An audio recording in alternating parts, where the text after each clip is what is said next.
So this might actually be the first time I acknowledge this game in video form, at least aside from streams. So as some of you might know, there's a new Demon Slayer game being developed by CyberConnect 2 that's gonna come out this year. I'm excited for it, a lot of people are, or at the very least that's what it felt like at first.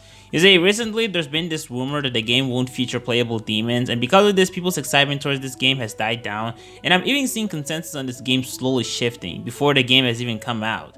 Now, there's actually a lot I want to comment on this game, particularly on the idea that this is a Storm-like game, which I don't entirely agree, and I'm gonna wait until the game comes out so that I can properly break down why that's not the case, since it seems like with every arena fighter, regardless of how much it distincts itself from the Storm games, they seem to always be compared to it, but that's a completely different subject. Today, I'm gonna talk about why this idea that demons won't be playable is extremely overblown. Now, full disclosure, I haven't played this game, I have no idea what the final roster is, so I'm in no position to deny or confirm this rumor. But with a game that still has months ahead of its release, why is it that people are so determined that they know what the final product is? This reminds me of when the first gameplay footage was released a couple of months ago, and some people unironically believed that the game would only have 5 characters because that's what was shown in the character select menu.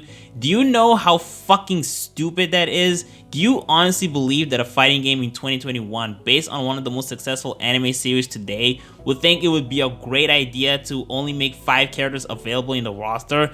That just speaks volumes to how impatient people are when it comes to information about games. Listen, this is not the full game. It's a showing. The game will only get released in the announced date, so any footage you see prior to this is bound to get changed.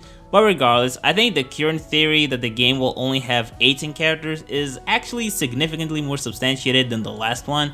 So in the official Japanese website, it is stated that 18 characters will be playable in versus mode. Now, I understand why a lot of people would reach the conclusion that it's the final roster, but the reason why I don't think it necessarily means that is because during the Sega presentation, when it was asked how many characters will be playable, they said as of now 18 characters. Now, as of now doesn't confirm that there will be more for the base roster. They could be prepping for DLC content, but it still means that there's potentially more to come than just 18 that they just haven't made it public yet. Another thing I've seen people point out is that the cover of the game only includes the currently announced characters, so people think this means that they have no more characters to announce because it's the final roster. I think there's a fairly simple, though a little bit reaching, way to explain this. So this is gonna be the part of the video where I act as if I know the series even though I've never seen a single episode of Demon Slayer. But based on my limited understanding, it seems to me that most of the characters in this cover are Demon Slayers.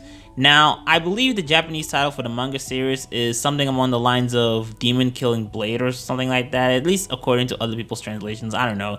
But it still essentially highlights the demon hunting group presented in the series, with the localized English title even being more blatant with that. So to me, it just seems more of a case of the cover primarily reflecting the title and premise of the series. In fact, I'd argue that the promotional material so far is doing the same thing. They're highlighting the titular characters first, only to then, maybe, it still hasn't been announced, potentially promote some demons in the future.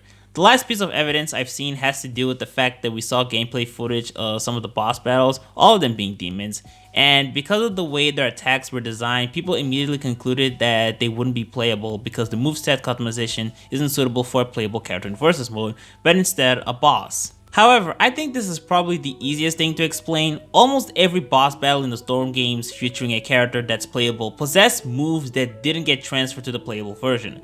Madara, Kaguya, Orochimaru, Obito, Kabuto, Momoshiki, all of them had bullshit attacks that don't exist in their playable version.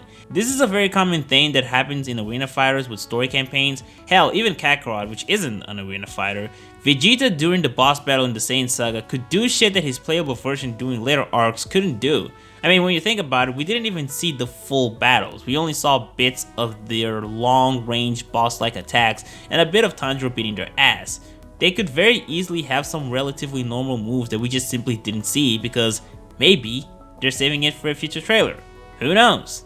Then there's the most recent gameplay footage that was released during the Aniplex Fest. Now, if you look at the layout, you might notice that it looks weird. There seems to be more characters on the left than in the right.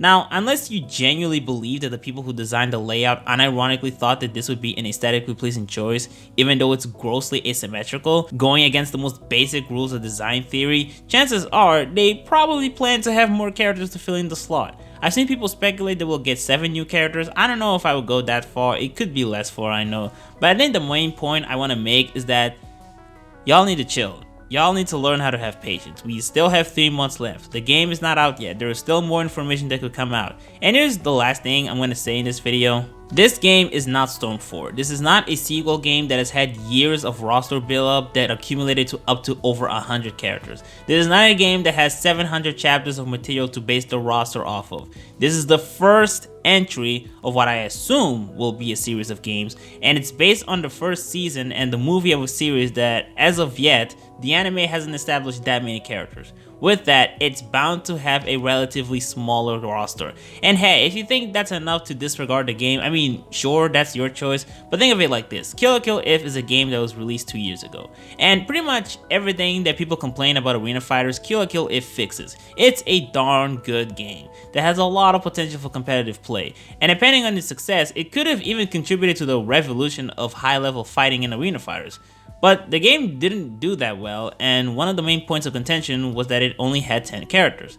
Now admittedly, 10 characters is pretty low, I don't disagree with the criticism, but still, are you okay with that? Are you okay with sleeping on games with a lot of potential just because the roster isn't that big, even though it could potentially grow in the future since we only talk about the first entry? Even the first ever Naruto Ultimate Ninja game for the PS2 only had 12 characters. Maybe this is just me, but on some level, I feel like we have to be at least a little bit tolerant of relatively small rosters. I mean, you guys know, I love Dengeki Bunko Fighting Climax. I still have fun playing that shit. That game, when it was first released, only had like 14 characters. The number of assist characters was bigger than the mains. But even then, I still care for the game. The roster did get a little bit bigger when Ignition came out, and I dream for a sequel to get announced. Hopefully, please Sega, do it. So regardless of how many characters will be available in the final roster of the game, let's agree to 2 things. 1, let's actually wait until the release date and be sure that all of the information is out. 2, let's also see how the game actually plays. I'm mostly here for the story mode because I don't particularly follow CC2 for their prowess in designing a great combat system, but I'm still curious to know how the game plays. And if it's fun, I'm gonna celebrate and play it as much as I can, which I won't do until the game is actually out. So once again, let's chill the fuck out, let's learn how to be a little bit patient. Anyway, see y'all next time.